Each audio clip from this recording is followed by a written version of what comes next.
Cover 3 on Yahoo Sports. I'm Michelle Gingras. Kimberly Martin is back in studio with me in New York. And as always, Liz Loza is holding it down on the West Coast for us. Sunday of Week 13, guys, brought us some unexpected winners, a potential Super Bowl preview, and a tough day at the office for some teams with playoff aspirations. Later in the show, Charles Robinson will join us to discuss who may be playing and coaching for their jobs, and he'll give us some inside information on the Cowboys' pursuit of, this might surprise you, Sean Payton.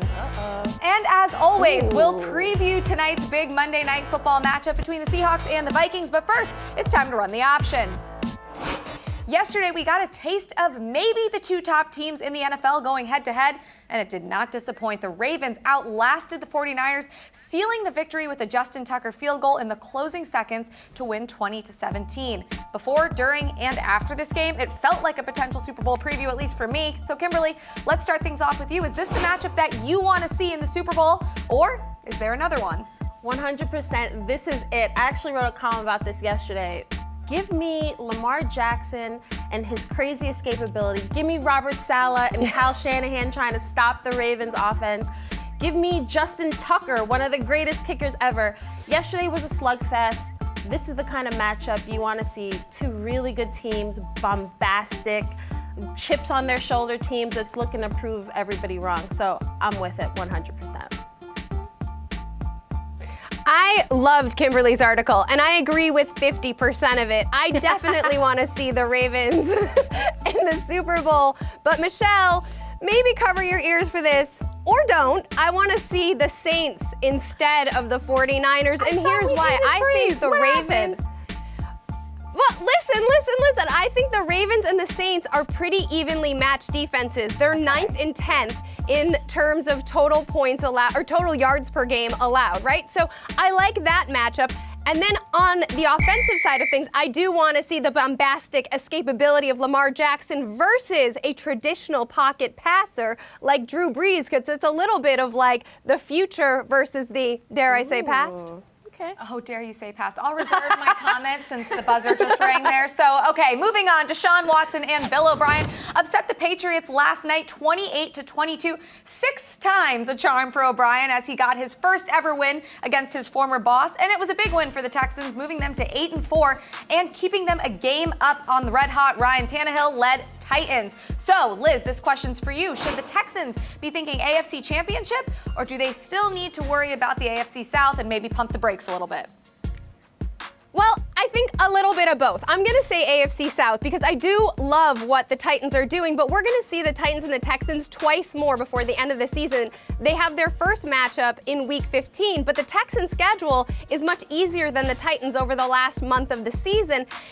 And while I love what the Titans are doing, I mean, Ryan Tannehill's throwing his body all over the field, no stakes, getting the locker room invested, Derrick Henry running for over 140 yards for 3 straight games. It is excellent. However, the explosiveness of the Titans offense, and if they get J.J. Watt back on defense, I think they might be unstoppable. They got to look at the Ravens as their #1 piece of competition. Emotionally, the Texans should win the division, and they should be one of the teams in the AFC Championship game, perhaps? I don't know, right? They've got one of the best quarterbacks in the league, but really, can you believe in the Texans? I've been disappointed before.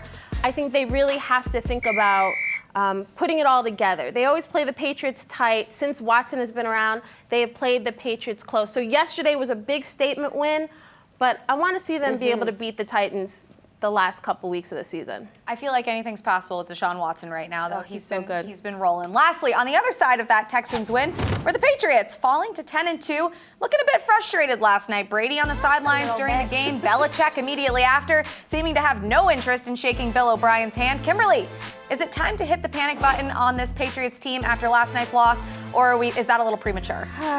It's not time to hit the panic button, right? But there clearly are issues with the Patriots. They can't stretch the field. That's on Brady and his receivers. But I feel like we have the short-term memory here. I don't know, when it comes to the Patriots, we forget that this team there's a reason we call Tom Brady the GOAT. There's a reason we call Bill Belichick one of the greatest coaches, if not the best coaches of all time, right? 2017, Week 14, what happened? They lost to Miami.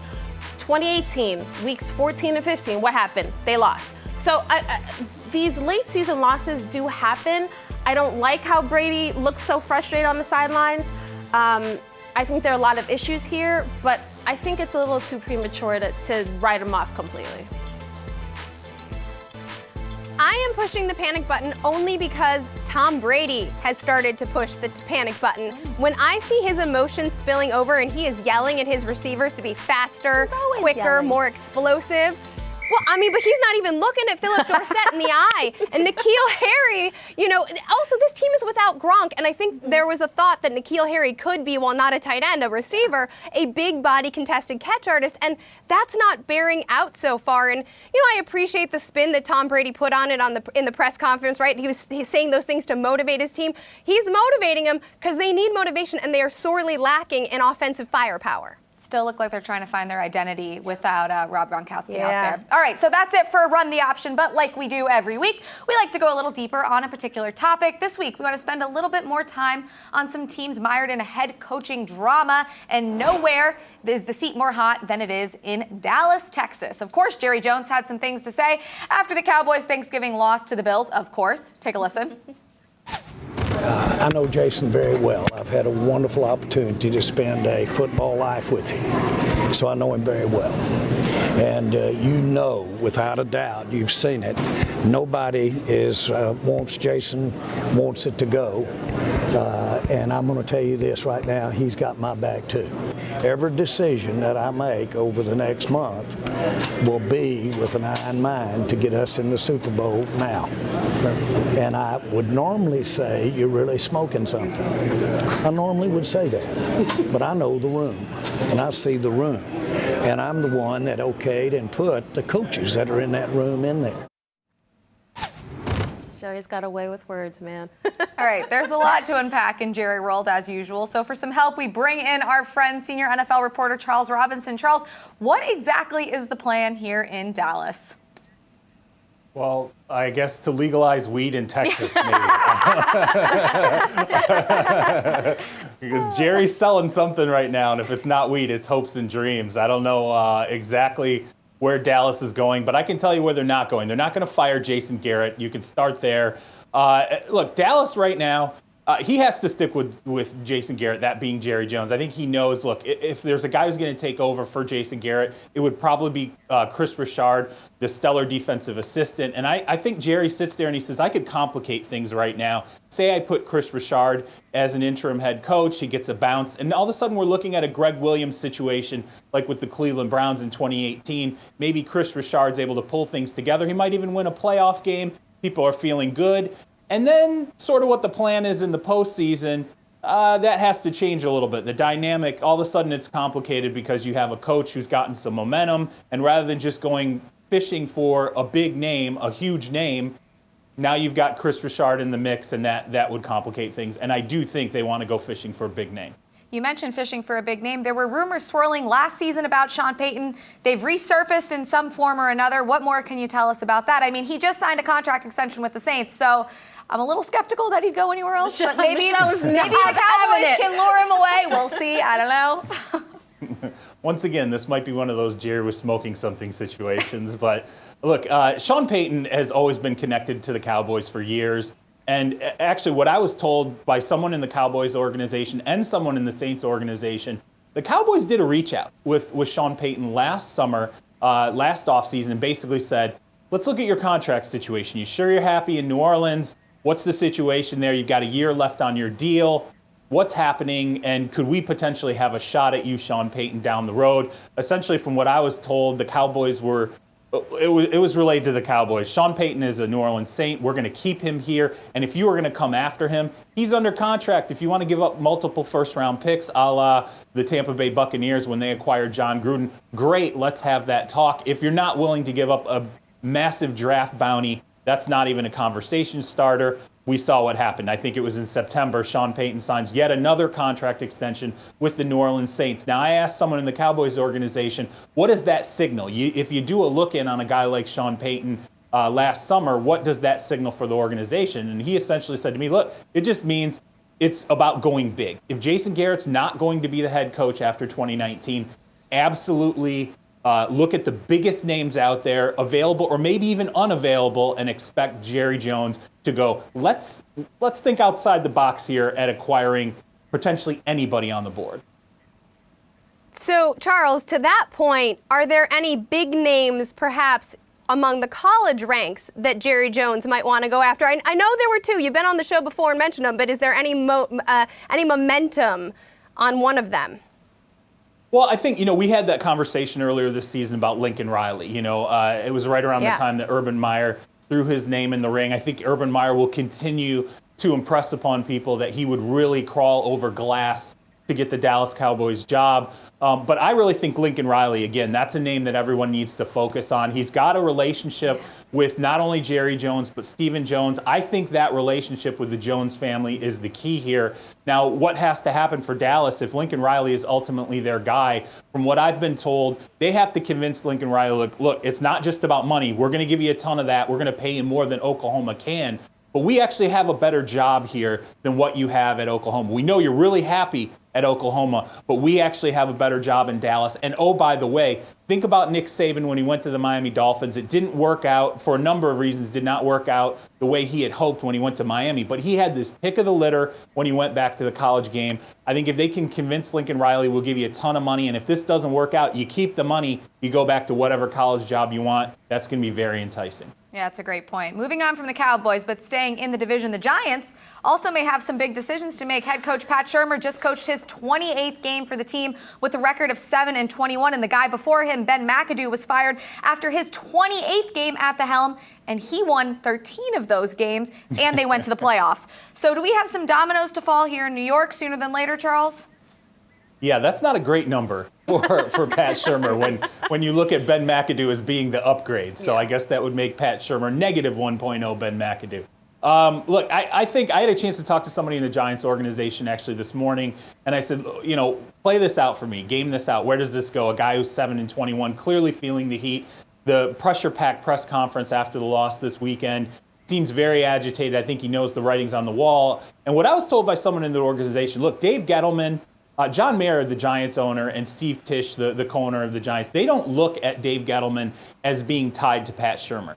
They can separate those two, which means Pat Shurmur could be fired, Dave Gettleman could be kept on. But what I was told was, look, what's key here is they like some of the things that Dave Gettleman's done, some of the talent procurement, putting some of the building blocks in place.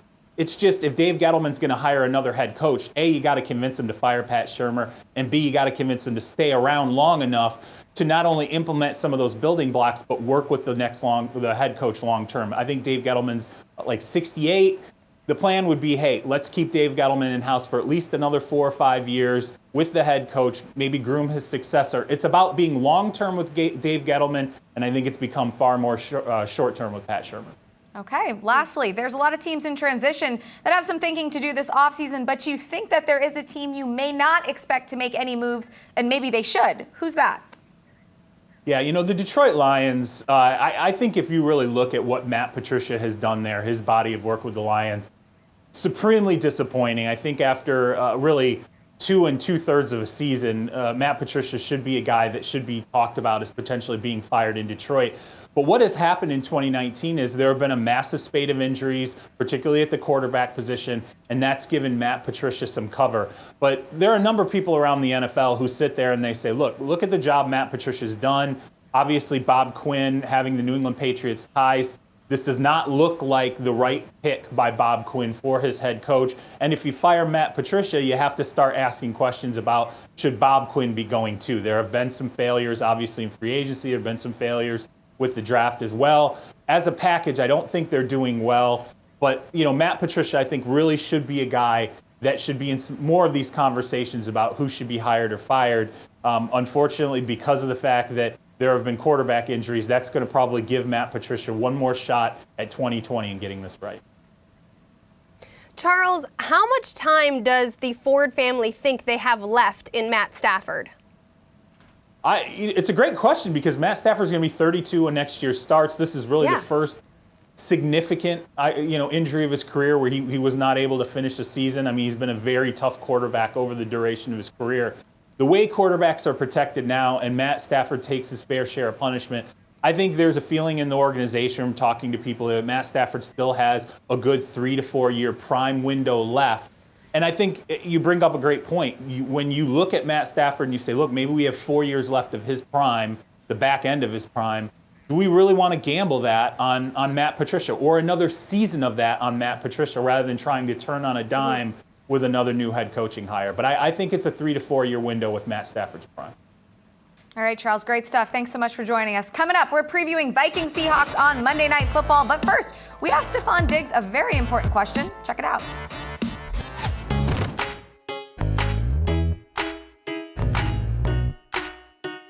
Oh my gosh, I love this question because I have arguments with people all the time about who's better, Denzel or Will Smith. So who would I want to be me? Denzel is amazing at what he does.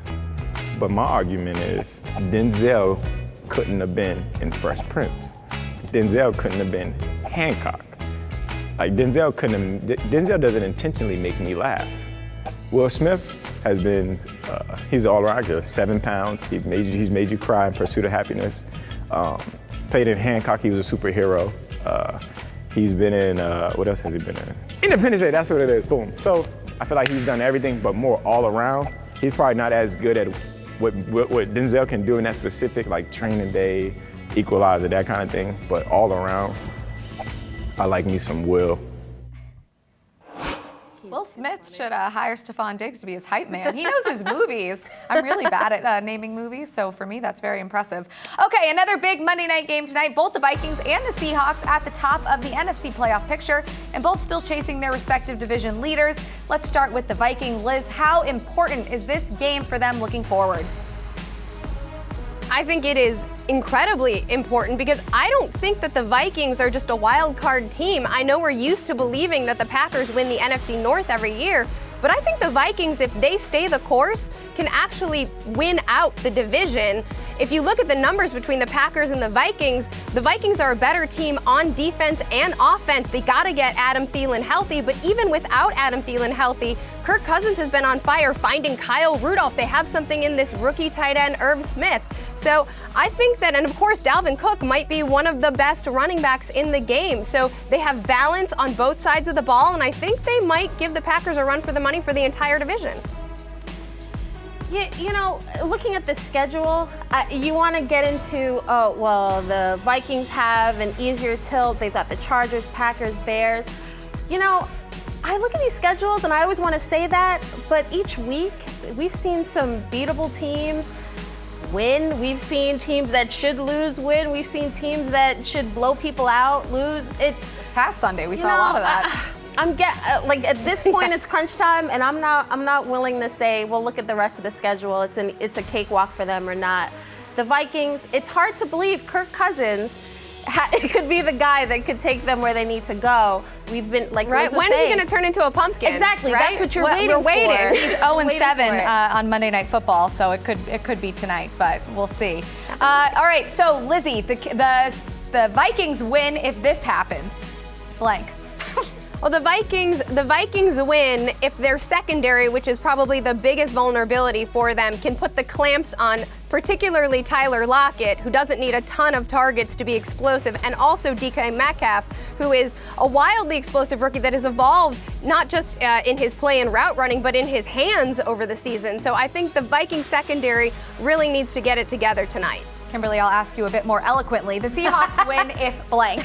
The Seahawks win if they are able to take advantage of the Vikings' pass defense. The Vikings over the last 2 games have allowed 15 plays of 20 yards or more downfield. And if Russell is able to do Russell, I think the Seahawks have a really good shot. I mean, this is huge for Seattle. If they win first place in the NFC East, oh my gosh, Woo! NFC West, whoa. If they lose, they drop all the way to 6th place. It's huge. It's huge. All right, big Monday Night Football showdown tonight. That's at 8:15 p.m. You can catch that game right here on the Yahoo Sports app following our show. Coming up, we're picking teams. But first, Liz had our friend Rashad Jennings stop by for another edition of Let's Play. Check it out. Hey, Liz Loza here with former NFL running back and Dancing with the Stars champion, Rashad Jennings. Look at you. See, I know you have a spin move because I have seen you working on the football field and on the dance floor, but I want to know what your favorite play was when you were working in the NFL. Hands down, the power play. Oh, well, I know you've got finesse, and I'd love to see you demonstrate some power using these mirror balls and footballs. Can you do that for us? I would love to. Great, let's play.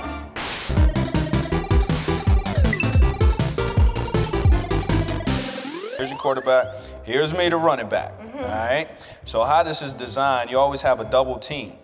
The double team, because of the way the defense is lined up, is only 6 in the box. Here's your box. All right? It's only 6 players. So we're actually going to have this tight end. Your tight end is going to take him one-on-one and he's going to try to kick him out. Right? Hopefully he kicks him out that way. All right? Now you have a double team by your guard and your tackle coming to hit him all the way. Now they're going to double team, however it works out. Maybe they just stay on him, but they're trying to get to that guy. The center, after he hikes the ball to the quarterback, he is responsible for kicking out the backside defensive tackle. He is going to kick out block, and your guard is going to pull around, boom, to kick out. The quarterback is going to hand the ball off to the running back. There's an exchange right here, and then it's free selling. Look at this one-on-one, boom, boom, and hopefully he gets to the end of the field. And well, thank you for demonstrating the power scheme using these mirror balls and footballs. I can't wait for my next play date.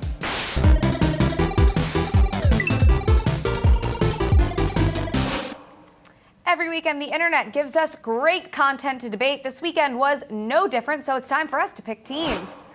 First up, Browns head coach Freddie Kitchens spent his holiday going to the movies with his family. Unfortunately, his choice of attire made headlines when Kitchens posed for a photo with a fan wearing a shirt that read, "Pittsburgh started it," a reference obviously to the Myles Garrett head-swinging brawl between the Steelers and the Browns in Week 11. So Liz, let's start with you. Are you team harmful or team harmless? Oh, Freddie.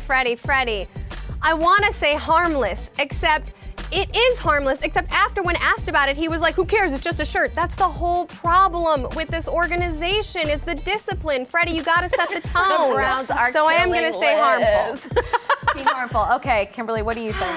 It's team harmful. I agree with Liz. Like, I said this on Twitter. Rex Ryan would have worn that shirt and come to that press conference and be like, hell yeah, I wore that shirt, and what? The fact that Freddie just wants to back down and not have that same energy, and then his players, like everybody, it's a lack of discipline, top to bottom, and this unfortunately proves why a lot of people think he's just not cut out for this job. Yeah, it's almost like a team harmful, I think is what you were going with there. Did I not say that? Yeah, I don't know, but I'm harmful. Okay, yes. And I'm gonna round it out with team harmful too. He's like one of those guys that like insults you and then runs away and like doesn't stand up for like what he's saying and then tries to, it's like just own what you're gonna do and also just worry about winning football games. Stop trying to pick fights with everyone. Like, what are you doing?